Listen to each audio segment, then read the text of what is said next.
Le plus grand ennemi de la poésie n'est nullement le prosaïsme, mais le romantisme. Le culte exalté du sentiment ne débouche sur rien d'autre que de la vacuité, des concepts stériles, des pensées inconsistantes. La masturbation sentimentaliste est une impasse poisseuse où les premiers élans du sot qui s'enflamme pour ses rêveries pourrissent dans un air devenu irrespirable, puis se volatilisent, finissent par se désagréger au simple frottement des jours qui passent. Le réel, en effet, se charge toujours de réduire à néant cette chimère née sur du vent. Le romantique est un névrosé de l'amour. Il est nul en pragmatisme et totalement incapable de faire des enfants à s'adulciner.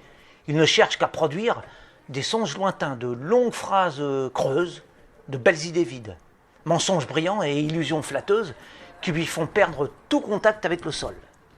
Tandis que le poète a le sens aigu de la réalité. Il est proche de l'essentiel, il aime la vraie nature des choses et non leur vernis. C'est l'éclat intérieur des êtres qu'il touche, au lieu de leurs aspects vestimentaires ou de leurs dérèglements sociaux. L'adepte des fleurs bleues est triste et futile. Le troubadour est pénétrant, joyeux, aussi aérien que profond. L'un pleure, l'autre chante. Le premier est parfaitement dénué d'humour, lourd comme un âne. Le second est caustique, ironique, plein d'esprit. Le cœur, en proie à ses folies égotiques, se prend bien trop au sérieux, alors que l'âme, précisément parce qu'elle est plus grande, plus haute, plus éthérée, a le sens poussé de l'autodérision.